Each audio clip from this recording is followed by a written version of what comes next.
Public executions were once the ultimate spectacle, gruesome, chilling, and shockingly popular. No place embodied this better than Tyburn Gallows, London's infamous execution site. Here, death became entertainment, a public spectacle that not only displayed royal power, but also served as a brutal reminder of the consequences for defying authority. Tyburn became synonymous with bloodshed, terror, and control, and its legacy is a haunting chapter in the history of justice and punishment.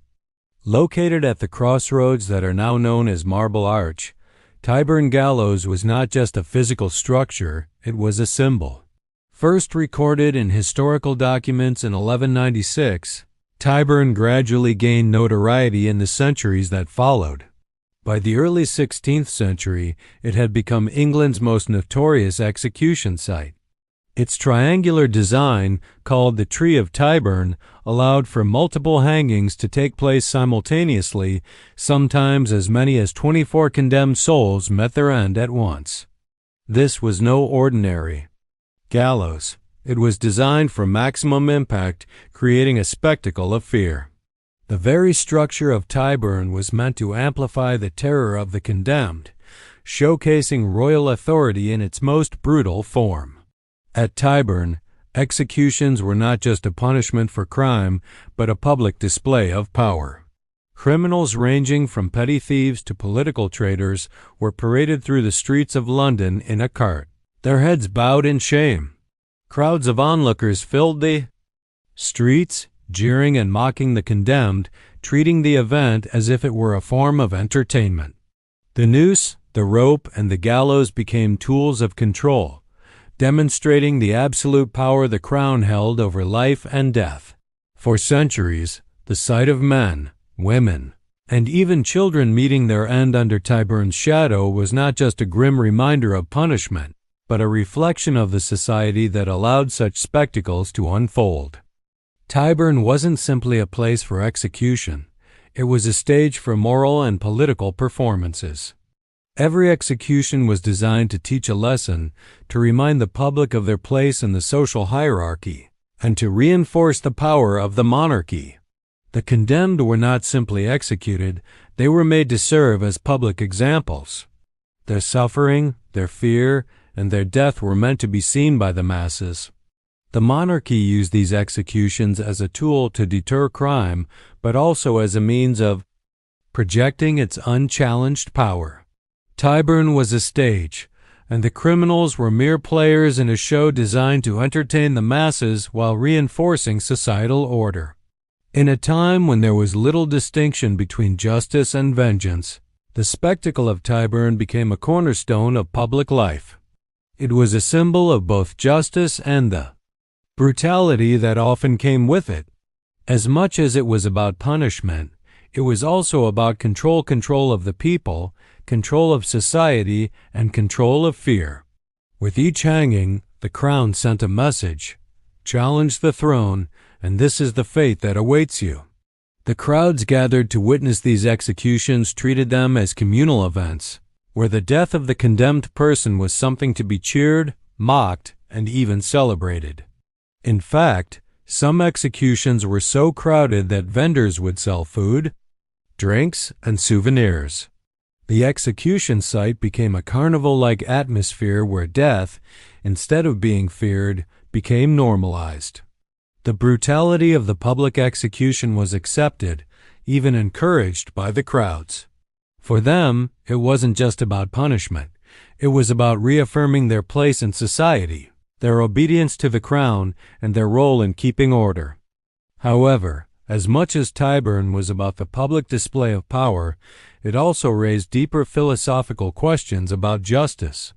Was the act of public execution truly justice, or was it simply a barbaric spectacle designed to satiate the bloodlust of the masses? The executions at Tyburn became not only a reflection of the harshness of the times, but also a question about the nature of justice itself. Was it really about punishing the guilty, or was it more about maintaining control over the population by invoking fear and terror? Tyburn was more than just an execution site. It was a stage for the crown to assert its authority over life and death, a place where justice and punishment were intertwined with public spectacle. The gallows served as both a tool for political repression and a means of demonstrating royal power. With each execution, the monarchy was able to control the narrative of justice, using death as a means to teach the public their place within the rigid social structure. Despite its horrific legacy, Tyburn left an indelible mark on the history of London and on public executions worldwide. It was a symbol of a time when death was a very public affair, where the punishment of the guilty was a spectacle for all to see. The grim legacy of Tyburn Gallows serves as a reminder of a brutal past where death and power were intertwined, and where the public nature of execution became a tool for maintaining control over a society marked by fear, punishment, and the ever-present shadow of the crown. In the shadow of Tyburn's towering gallows, one figure loomed larger than death itself, the executioner. Feared and despised, yet indispensable, these men were the final arbiters of life and death. Executioners at Tyburn were both feared and necessary, wielding the power to grant a quick death or a prolonged, agonizing end. They were paid through tips from the condemned, desperate for a merciful death. This grim transaction was an open secret, recorded in historical accounts as the price of a good death. Despite their importance, executioners were social outcasts, forbidden from regular work and shunned by the public. Yet on hanging days, they were grim celebrities, commanding both fear and fascination. They stood as the embodiment of state power and human mortality, forever etched in the folklore of London's bloody past. The executioner was a necessary evil, a man who would perform a role that no one else could or would. These men were not only responsible for delivering justice as dictated by the crown, but they were also feared because of their proximity to death itself. It was said that executioners knew the names of their victims long before the condemned did. Yet, as essential as they were, executioners lived a lonely and ostracized life. They could not associate with their neighbors, could not partake in communal activities, and were often left to live in squalor. However, on the day of an execution, their presence was more than just a duty, it was a necessary performance. The public saw them not only as the bringers of death, but also as the very symbol of the monarchy's authority. But behind their cold exterior was the reality of the psychological toll this job took, with many executioners struggling with their actions long after the ropes had been pulled tight. Tyburn witnessed countless grim spectacles, but few were as politically charged as the posthumous execution of Oliver Cromwell. In a brazen display of power, his corpse was exhumed and publicly hanged before being beheaded in 1661. This was no ordinary execution. It was a calculated message from the restored monarchy, demonstrating that even death couldn't shield a traitor from royal vengeance. Cromwell's head was then displayed on a spike above Westminster Hall, a stark reminder to any who dared defy the crown. This act, a macabre revenge, would live in history as a chilling warning to those who might dare oppose the monarchy. Yet, the horror of Tyburn extended beyond political figures. Women, in particular, faced Tyburn's merciless justice in ways that underscored societal inequities. One of the most notorious cases was Elizabeth Brownrigg in 1767, convicted of the brutal abuse and murder of her servant Mary Clifford. Her execution shocked London. Brownrigg's crime was heinous, involving prolonged torture and starvation. The public outrage was so intense that it sparked debates about the mistreatment of apprentices and servants, revealing the darker side of domestic servitude in Georgian England. Her death was not merely punishment. It was a public spectacle meant to restore moral order and serve as a deterrent. But Tyburn's role in punishing women didn't stop with Brownrigg. Another horrifying example of the brutality meted out to women at Tyburn was the execution of Catherine Hayes in 1726. Hayes, who had murdered her husband, was sentenced to a horrific death. That would become synonymous with the cruel and unjust treatment of women in the eyes of the Crown. Her crime, labeled as petty treason, earned her the particularly gruesome punishment of being burned at the stake, a sentence reserved for women who killed their husbands. This punishment was not just a matter of death. It was meant to destroy not just the body but the legacy of the crime, leaving the woman a broken, tainted figure in the eyes of society. While women were often subject to unique and gendered punishments, Tyburn was also a site for political repression. Following the Jacobite rebellions, many Scottish rebels were hanged in Tyburn, often as public examples of what awaited those who defied the crown. The most feared punishment for high treason was being hanged, drawn and quartered, a gruesome and torturous execution reserved for traitors. The condemned were subjected to barbaric measures that included disembowelment and decapitation, with their remains displayed as warnings to others.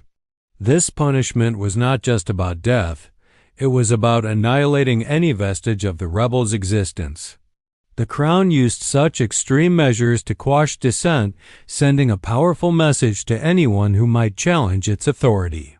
One of the most chilling aspects of Tyburn's legacy was the use of public executions to establish and maintain political control. The monarchy understood that by making an example out of high-profile political prisoners, they could send a message to the wider population about the dire consequences of rebellion. Executions at Tyburn became a method of instilling fear among the masses, reinforcing the monarchy's absolute power. In this way, Tyburn served not only as a place of punishment, but also as a political tool, designed to maintain control through terror and spectacle. Perhaps the most enduring image of Tyburn's dark history is the way in which death became both a performance and a statement of power.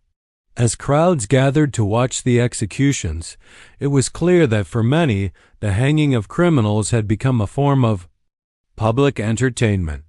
The festive atmosphere surrounding these brutal displays of violence, vendors selling food, people laughing and joking, children witnessing the deaths of their fellow human beings, created an air of twisted carnival-like cheerfulness. It is hard to imagine that such brutality, such public bloodshed, could be treated with such indifference, but that was the reality of the times. Tyburn's influence extended far beyond the lives it claimed. Its legacy shaped the future of British justice and punishment, leaving a mark that would continue to influence the way the state and society viewed crime and its consequences. The closing of Tyburn Gallows in 1783 marked the end of an era, but it was a slow and painful transition. Public executions would continue until 1868, and even though Tyburn was no longer in use, the symbolism of its brutal history would linger in the public imagination for generations to come. By the time the final execution took place at Tyburn, the practice of public executions had already begun to decline. Increasing social reforms, growing criticism of the brutality of public hangings, and a shift in attitudes toward crime and punishment meant that Tyburn would eventually fade into history. However, the place where so many lives were extinguished continues to be remembered as a symbol of a darker time, a time when death, justice, and political power were intertwined in a deadly spectacle that captivated the crowds and terrified the condemned.